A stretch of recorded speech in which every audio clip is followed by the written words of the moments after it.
베드로전서 2장 9절 말씀입니다. 신약성경 378면입니다. 함께 읽습니다. 그러나 너희는 택하신 족속이요 왕같은 제사장들이요 거룩한 나라요 그의 소유가 된 백성이니 이는 너희를 어두운 데서 불러내어 그의 기이한 빛에 들어가게 하신 이의 아름다운 덕을 선포하게 하려 하심이라. 아멘. 오늘도 그리스도 예수 안에서 행복하시기를 축복합니다. 예수님께서는 이사야서 61장 말씀을 통하여 자신이 하실 일을 고향 나사렛 사람들에게 말씀하셨습니다. 그들은 이 말씀을 이해하지 못하고 예수님을 밀어뜨려 죽이려고 하였지요. 하지만 예수님은 꿋꿋하게 자신의 삶의 목적에 충실하셨습니다. 예수님의 성품으로서 의지력은 반대에 부딪히더라도 하나님의 목표를 이루기로 작정하는 것입니다. 어린 다윗은 형들을 제치고 사무엘에게 기름 부음을 받았습니다. 기름 부음을 받았다고 해서 곧바로 왕이 되는 것은 아니었죠. 무려 15년이 지나 유다 지파만의 왕이 되었고 사울이 죽은 후에도 7년 반을 지나서 전체 이스라엘의 왕이 되었습니다. 그러나 처음 기름 부음 받은 것이 그로 참고 견디고 이기는 힘이 되었을 것입니다. 예수님이 그러하셨고 다윗이 그러하였다면 우리는 어떠하여야 하겠습니까? 자신의 삶의 목적을 아는 것이 중요합니다. 오늘 말씀은 우리가 누구이며 무엇을 위해 살아야 할지를 말씀하십니다. 오늘 말씀은 그리스도인의 신분에 관한 말씀입니다. 예수님 안에 있는 그리스도인들은 저와 여러분은 어떤 사람입니까? 그러나 너희는 택하신 족속이요 왕같은 제사장들이요 거룩한 나라요 그의 소유가 된 백성이니. 오늘 말씀은 예수님을 믿는 사람들, 부르심을 받은 사람들, 성령님을 모신 그리스도인들이 누구인가를 말씀하십니다. 성령 받은 모든 그리스도인들은 택하심을 받은 족속입니다. 이스라엘이 하나님의 선택을 받았다는 것을 우리는 잘 알고 있습니다. 아브라함을 부르심으로 아브라함의 자손된 그들이 택하심을 받았습니다. 그런데 그들은 자신들을 택하신 하나님의 뜻을 잊었습니다. 그들만을 하나님이 선택하셨다라고 하는 선민의식을 가지고 다른 사람들을 멸시하였지요. 이스라엘 백성은 아브라함의 육체적 혈통으로서 하나님의 선택하심을 받은 그 백성이었습니다. 그러나 누구든지 그리스도 안에 있으면 하나님의 택하심을 받은 사람들입니다. 십자가에서 흘리신 보혈의 공로를 힘입어 하나님께 당당히 나아가는 하나님의 백성이 된 것입니다. 이것은 이스라엘이 하나님께 선택하심을 받은 것처럼 그리스도 안에서 택하심을 입은 것입니다. 다른 말로 영적 이스라엘이라고 하지만은 하나님의 택하심을 받은 사람임을 확신하시기를 주의 이름으로 축복합니다. 두 번째로 성령 받은 모든 그리스도인은 왕같은 제사장들입니다. 왕같은 제사장들이란 말은 왕으로서 하나님을 섬기는 제사장. 초기에 다윗은 왕으로서 제사장으로서 하나님 앞에 섰지요. 왕의 존귀함을 가진 제사장이라는 뜻입니다.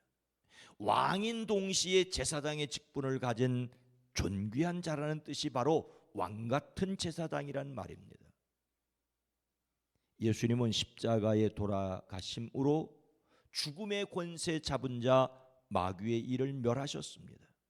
우리는 그 예수님을 믿음으로 마음에 모셨고 이 예수님을 모신 사람들은 하나님과 세상 사이에서 세상을 위해 기도해야 합니다.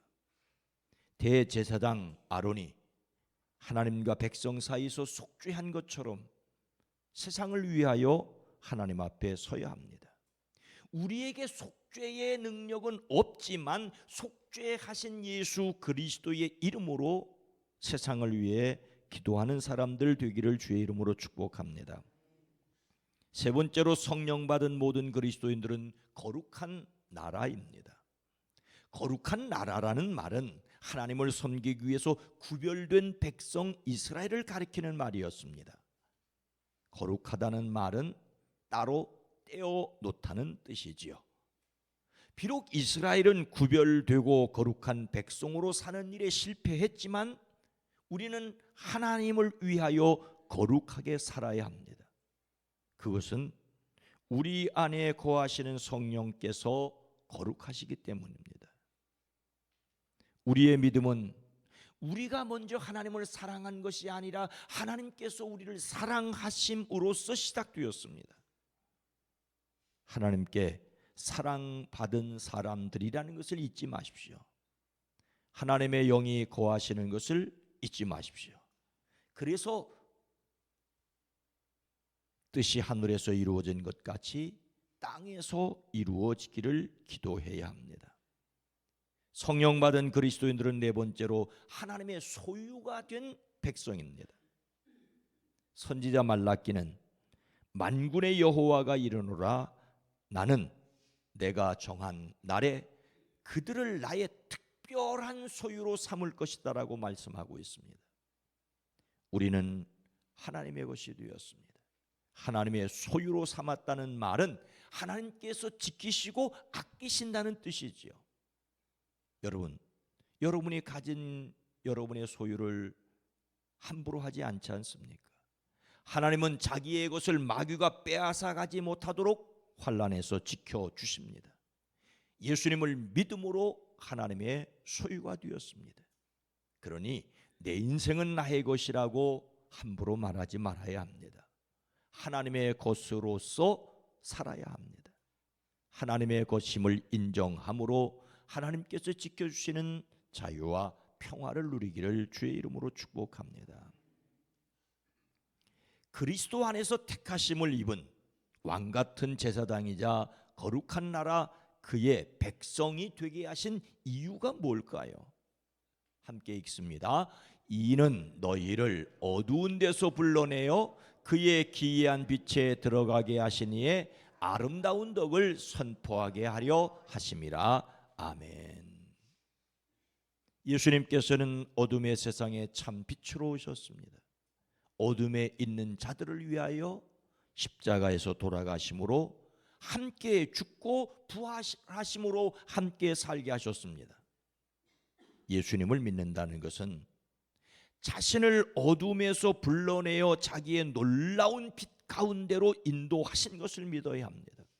그리스도 예수 안에서 하나님이 하신 일입니다. 우리의 믿음은 하나님께서 그리스도 예수 안에서 이루신 일을 믿는 것입니다.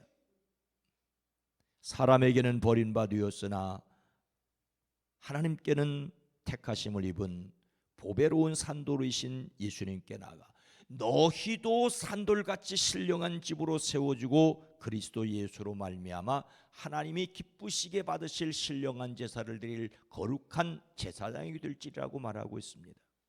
우리는 성령이 머물러 계시는 거룩한 집, 거룩한 제사장입니다. 이 놀라운 은혜에 대한 확신이 있어지기를 주의 이름으로 축복합니다. 그래서 이 놀라운 일을 이루신 하나님을 선포하는 것입니다. 은혜를 받았다는 것은 우리 자신의 업적으로 이룬 것이 아니라는 말이죠. 부모님의 은혜를 기억해야 할 것은 내가 태어난 것이 아니라 부모님으로 말미암았다. 선생님의 은혜를 기억하는 것은 내가 배운 것이 아니라 선생님이 가르쳐 주셨다. 하나님의 은혜라는 말은 하나님께서 이루셨다는 것입니다. 예수님께서 십자가와 부활로 이루셨습니다. 이것이 복음입니다. 이 복음을 전파하고 복음에 협력하는 자들이어야 합니다. 예수님을 더욱 깊이 생각하고 닮고 사랑하는 사람들, 예수님을 드러내고 자랑하는 것이 인생의 목적이 되어지기를 주의 이름으로 축복합니다. 우리는 자신이 누구인지를 분명하게 알아야 합니다. 전에는 아니었는데 이제는 그렇습니다. 전에는 하나님의 백성이 아니었으나 지금은 하나님의 백성입니다. 전에는 자비하심을 입지 못하였는데 이제는 자비하심을 입은 자들입니다. 하나님께서 그리스도 안에서 이루신 것을 믿을 뿐입니다.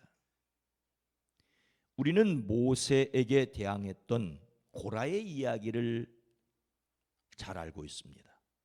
레위 지파 중에서 아론의 자손만이 제사장을 하고 같은 레위 지파이지만 아론 이외의 사람들은 성막에서 섬기는 일을 했습니다. 이것은 단순히 제사장을 돕는 일이 아니라 회중 앞에서 백성을 돌보는 일이었습니다. 그러나 고라는 어찌 모세 내가 왕이 되려고 하느냐, 어찌 아론 너만 제사장의 직분으로 하나님께 섬기느냐라고 항의를 하지요. 모세와 아론에게 당신들은 분에 넘치는 일을 하고 있다고, 온 회중이 다 거룩하고 그 가운데 주님이 계시는데 어찌하여 당신들이 주님의 회중 가운데 군림하려고 하느냐라고 묻습니다. 그들은 아론이 수행하고 있는 제사장의 자리를 탐했습니다.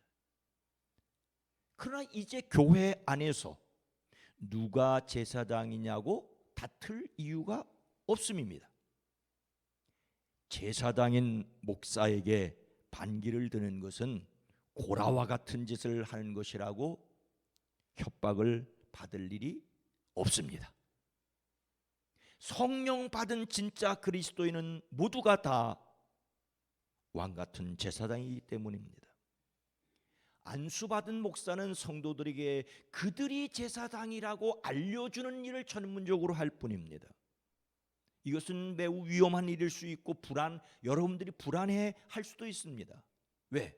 의지하고 버팀목이 될 것을 잊고 책임을 져야 하기 때문이지요. 성령 강림이 중요한 이유가 여기 있습니다. 전에는 이스라엘만이 하나님의 나라와 백성이었습니다. 아론의 후손들만이 제사장들이었습니다. 이제는 성령 받은 모든 사람이 하나님의 백성이요 예수님의 제자요 성령님이 동행하시는 성도입니다. 이것을 알고 이렇게 살아가야 합니다. 전에는 아니었는데 이제는 그렇습니다. 예수님의 성품을 담는 6월의 주제는 의지력입니다. 반대에 부딪히더라도 하나님의 목표를 하나님의 때에 이루기로 작정하는 것입니다. 이를 위하여 하나님이 주시는 능력으로 인생의 목적을 알아야 합니다. 저만 제사장이고 하나님의 소유가 아니라 여러분 모두가 왕 같은 제사장입니다. 제사장으로 살아야 합니다. 이 놀라운 일을 이루신 하나님의 은혜를 선포하며 살아가는 사람들이 되어지기를 주님의 이름으로 축원합니다. 거룩하신 하나님, 자비로우신 주님, 사람들이 메시아를 원하고 영웅을 원하는 것은 행여 모든 책임을 져주기를 바라기 때문은 아닙니까? 주님이 우리 안에 오셔서 우리를 하나님의 소유로 왕같은 제사장으로 삼으셨사오니 그리스도 예수를 믿음으로 성령의 내주하심을 믿는 이들이 이 세상에서 하나님의 사람으로 그리스도 예수의 제자로 살아내게 하옵소서. 우리 북수원교회 모든 성도들 한 사람 한 사람이 하나님의 사람으로 그리스도 예수의 제자로 성령 받은 성도로서 세상을 살아내며 이 놀라운 일을 이루신 하나님께 영광을 돌리게 하옵소서. 이 한 주간 살아가는 가정, 일터, 사업장이 복되게 하옵소서. 악한 것, 더러운 것, 추한 것을 주의 손으로 막아 주시옵소서. 승리하게 하옵소서. 기도합니다. 대한민국 이 땅에 자유와 평화가 지켜주게 하옵소서. 예수님의 이름으로 간절히 기도드리옵나이다. 아멘. 오늘 말씀을 생각하며 그리스도 안에서 신분을 확신하는 성도, 우리 교회가 하나님 앞에서 세상을 향하여 서게 되기를, 또 하나님의 사람 있음을 세상이 알게 되기를 위해 기도합니다.